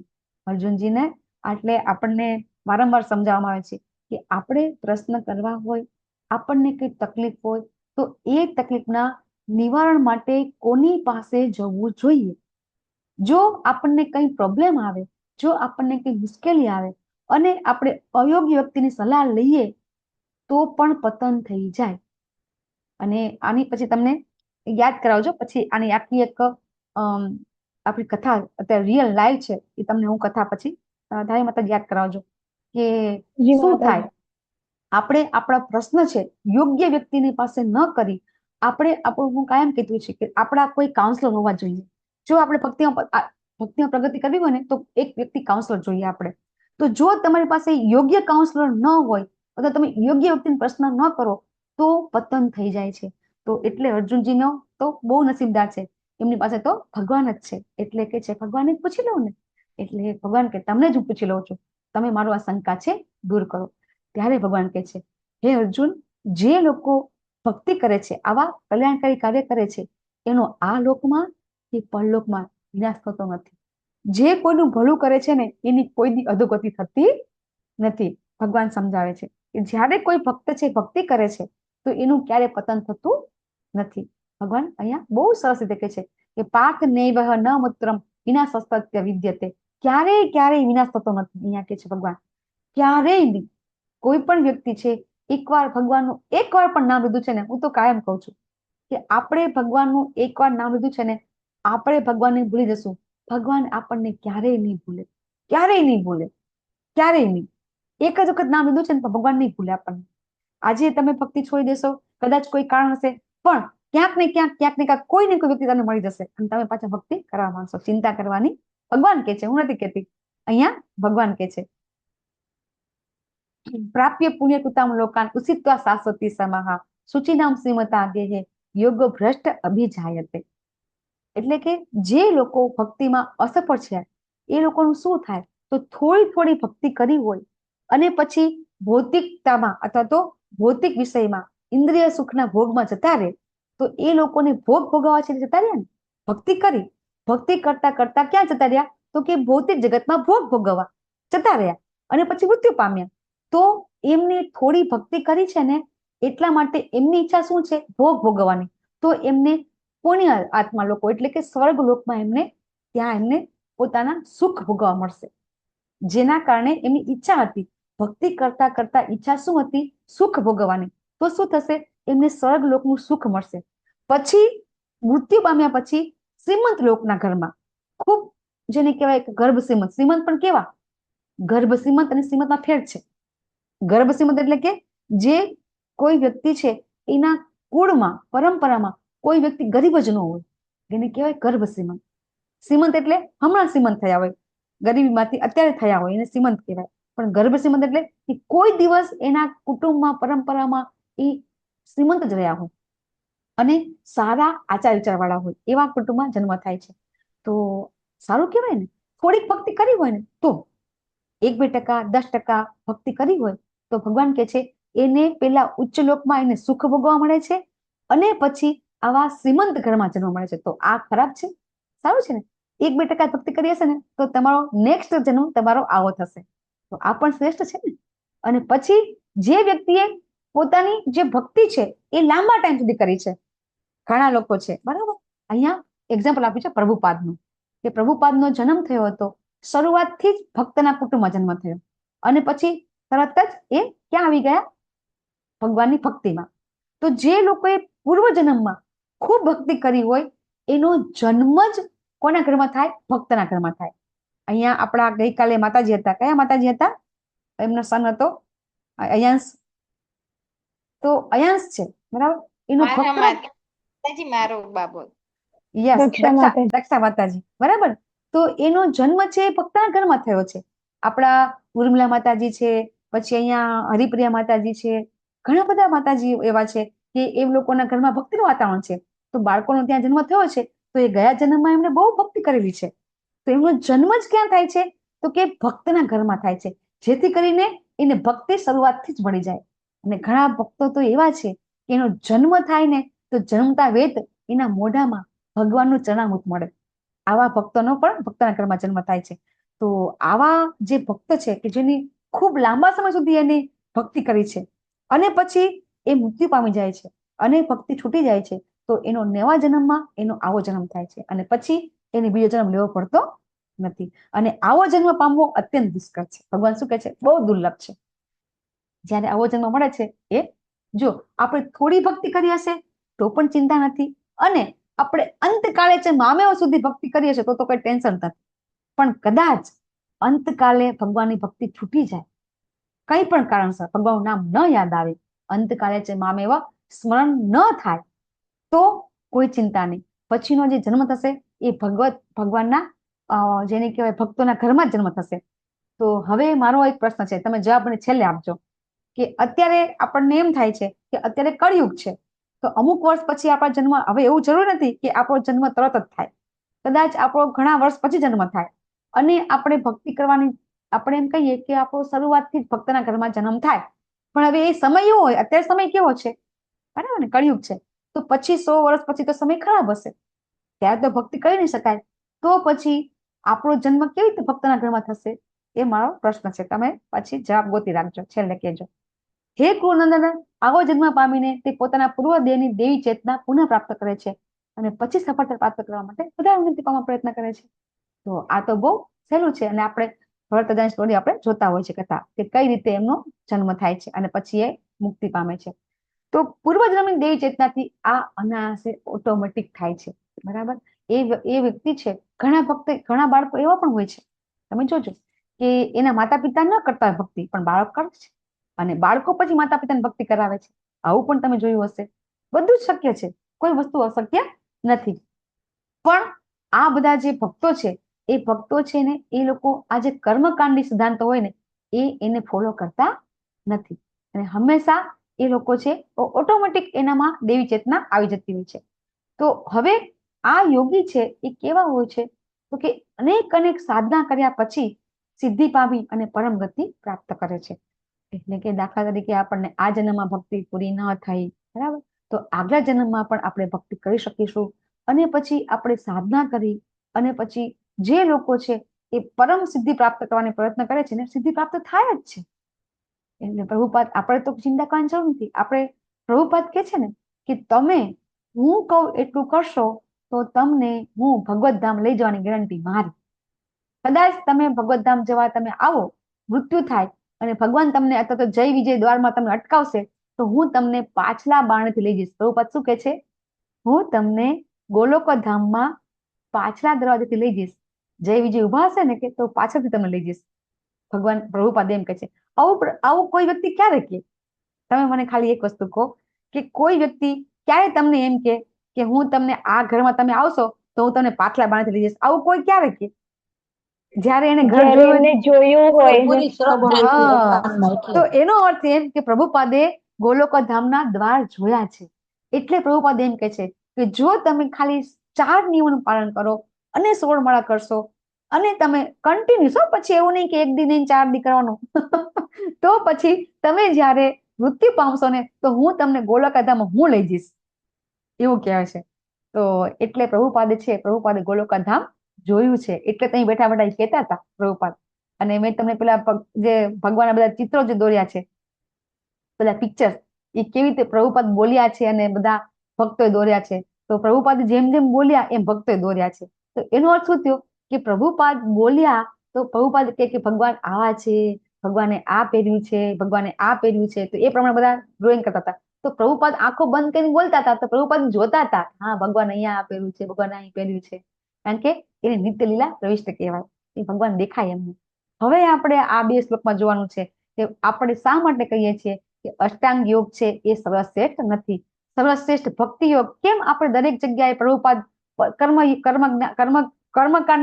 કર્મયોગના બધા સિદ્ધાંતો હોય કે કર્મયોગના શ્લોક હોય તો પણ આપણે કહીએ છીએ કે હા ભગવાન આપણને અહીંયા ભક્તિ કરવાનું કહે છે. જ્ઞાન યોગના શ્લોકની અંદર પણ ભક્તિ કહીએ છીએ. તો અહીંયા પ્રભુપાદ આપણને સમજાવે છે કે કઈ રીતે ભગવાન સમજાવે છે. એટલે પ્રભુપાદ સમજાવે છે. પ્રભુપાદ પોતાના મનની વાત કહેતા નથી. પ્રભુપાદ ભગવાન જે કહે છે એ જ કહે છે કે યોગી પુરુષ છે એ તપસ્વી, જ્ઞાની અને કર્મી કરતા શ્રેષ્ઠ છે. અહીંયા યોગી એટલે શા માટે ભક્તિ યોગી એ તમને આ લાસ્ટ શ્લોકમાં સમજાવશું. કે ભગવાન પોતે કહે છે કે બીજા બધા યોગ છે એ તો ભક્તિ યોગ સુધી પહોંચવાના સ્ટેપ છે, પગથિયા છે. કર્મયોગથી જ્ઞાન યોગ, જ્ઞાન યોગથી અષ્ટાંગ યોગ અને અષ્ટાંગ યોગથી ભક્તિ યોગ. તો કર્મયોગ કરતા કરતા, અષ્ટાંગ યોગ કરતા કરતા, જ્ઞાન યોગ કરતા કરતા ભક્તિ યોગ સુધી પહોંચવું એ આ બધા પગથિયા છે. તો એટલા માટે આ શ્લોકની અંદર જ્યારે એમ કહેવામાં આવે છે